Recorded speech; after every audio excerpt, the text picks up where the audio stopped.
Oke, assalamualaikum warahmatullahi wabarakatuh. Pada video kesempatan ini dan kita balik lagi di channelnya NDM Farm dan juga peternak primitif. Baik teman-teman, saat ini gue akan review terkait kandang pembibitan yang kita lakukan saat sekarang ini ya, atau yang kita punya. Jadi dulu kita udah beberapa kali melakukan percobaan pembibitan dengan beragam metode dan juga bentuk dari kandang pembibitan ya. Jadi kita selalu berinovasi ya, berkalkulasi dan bahkan berspekulasi. Seperti di hadapan teman-teman sekalian semuanya sekarang ini ya, inilah bentuk dari kandang pembibitan kita. Oke, seperti ini ya. Komponennya apa saja? Ada talang air, talang makanan maksud gue ya, dan hampir di seluruh bagian dari kandang ini persegi panjangnya kita kasih. Tapi ini dapat digunakan kalau ayam-ayam kita sudah berumur kurang lebih 1,5 bulan, baru dia bisa makannya keluar di sini nih. Nah, kepalanya keluar ya. Nah, untuk ayam yang berusia 3 hari sampai 1,5 bulan atau sekitar 45 hari itu nanti beda lagi. Nah, baik teman-teman, kenapa kita menggunakan jenis kandang pembibitan seperti ini meskipun bentuknya rada ribet dan juga untuk kuantitas banyaknya juga tidak bisa banyak muat karena kita klaster per rak ya, yang vertikal ke atas seperti ini. Oke, jadi ini panjangnya kurang lebih itu 1 meter 1,20 meter dengan lebarnya itu 90 cm kurang 1 meter 10 cm ya. Dan kita kasih lantainya itu ram kawat seperti ini ya. Kemudian di bawahnya itu ada slot penampungan dari triplek nanti kita kasih ini ya. Jadi dia bisa keluar masuk ditarik ketika kita harus membersihkan kotoran yang ada gitu. Jadi kapasitasnya untuk udah berusia pulet ini maksimum di dalamnya bisa 30 ekor. Tapi kalau untuk DOC masih berusia 3 sampai 3 minggu itu, nah itu bisa dia 101 blok ini 100 ekor. Gitu teman-teman. Nanti baru kita partisi, kita pecah ya. Karena kita punya beberapa seperti itu. Nah, itu ada isinya, nanti kita akan ulas lah ya. Jadi di sini ketinggiannya itu kurang lebih itu kemarin tuh berapa gue lupa juga sih ya. Yang penting kalau dijengkalin 1, 2 sekitar 40 sentian lah ya. 40 cm kurang lebih ya tingginya itu. Nah seperti itu. Kenapa kita kasih juga plastik yang bening ini? Pertama meredam udara langsung. Yang kedua itu stainless yang putih karena dia ini untuk usia masuk tahapan grower gitu ya. Nah jadi dia juga bisa lihat lingkungan sekitar. Kalau dia masih pasai starter biasanya kita tutupin dengan plastik yang hitam gelap, tapi di dalamnya otomatis ada pencahayaan dengan lampu pijar yang juga memiliki penghantar panas gitu ya. Seperti itu teman-teman. Tapi kalau udah usia 1,5 bulan ada fase grower, kita kasih lampu putih sebagai penerang saja lagi karena dia sudah mulai tumbuh bulu dan juga dia sudah lumayan cukup kuat. Nah seperti itulah penampakan dari kandang pembibitan kita. Nah ini yang udah ada isiannya nih. Nah ini ada isinya. Ini udah mulai nih isinya itu 1 blok ini karena mau 4 minggu. Yang tadinya 100 kita pecah 2 jadi 50 per blok ini, per tingkatan, satu tingkatan ini 50. Nah seperti yang kita bilang tadi, di fase starter dia belum berfungsi ininya nih, talang pakannya itu. Jadi makannya masih di dalam ini kita kasih ya, kita berikan makan dengan menggunakan ini tempat makanan ayam biasanya ini bekas ayam putih kita dulu, kita pernah ternak ayam putih ya, ayam boiler.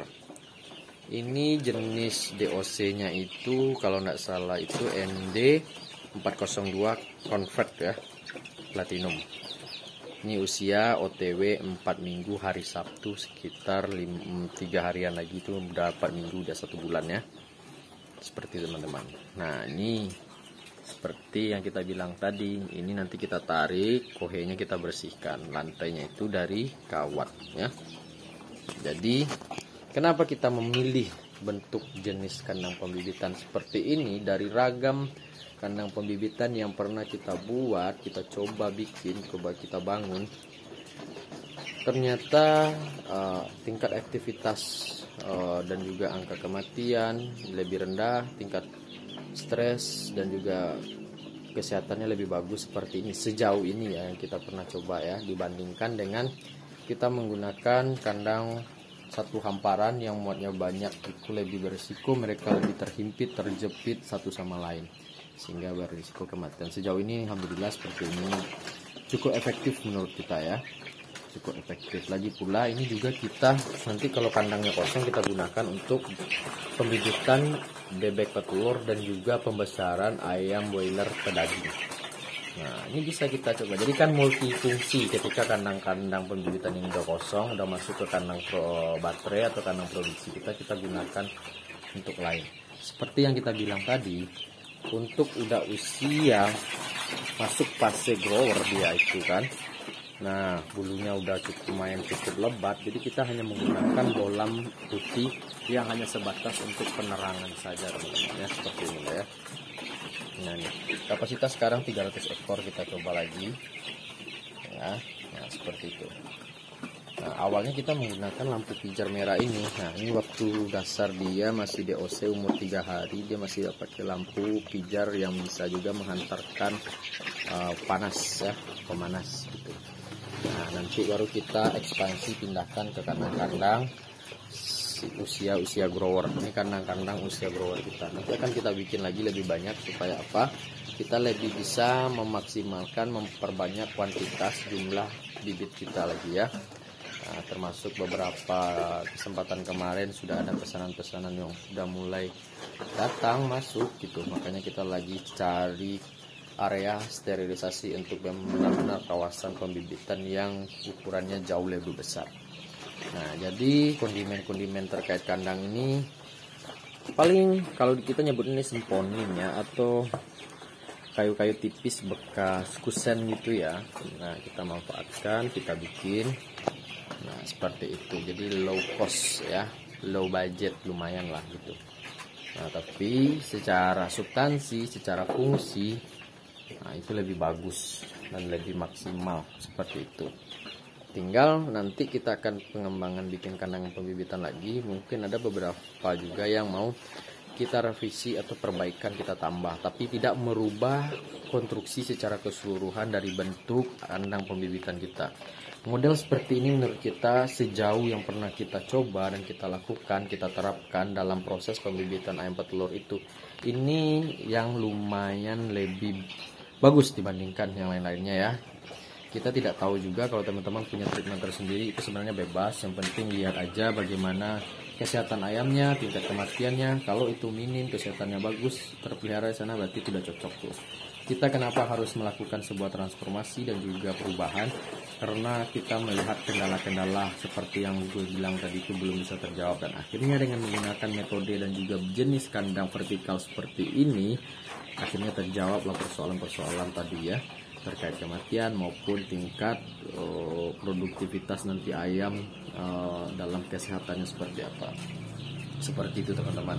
Nah siapa tahu di area yang sempit, di area pembibitan teman-teman yang masih minim, hal seperti ini bisa dilakukan minimalis, dan juga secara substansi juga bagus ya, kayak hotel bertingkat, apalagi malam lampunya semua nyala, itu keren banget kelihatannya. Seperti itu teman-teman ya. Nah ini bisa kasih tirai penutup di luarnya, jadi dia bisa terhindar dari udara langsung dari luar, tapi dia juga bisa melihat area luar supaya nggak begitu stres lah ya.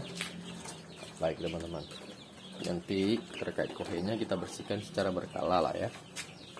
Seperti itu. Nih area kita ini sempit sebenarnya, makanya kita menggunakan mekanisme seperti ini, dan juga sangat bagus ternyata untuk tumbuh dan kembang. Nah itu sekarang kita lagi memberikan multivitamin kayak Vita Stress gitu ya. mengantisipasi mereka dari goncangan, dari berisik, dari ya apapun keributan hiruk pikuk di area ini. Mereka tidak stres lah teman-teman ya. Baik, seperti itulah rewind dan review kita terkait kandang pembibitan kita yang modelnya cukup unik kan. Nah seperti ini kan.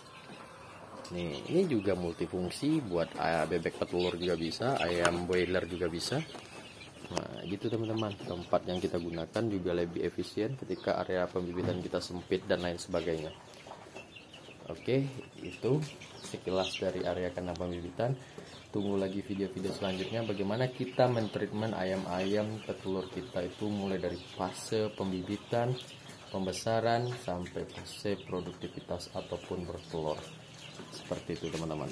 Semoga bermanfaat. Salam dari kandangnya peternak primitif dan NDM Farm. Assalamualaikum warahmatullahi wabarakatuh. See you, sampai jumpa.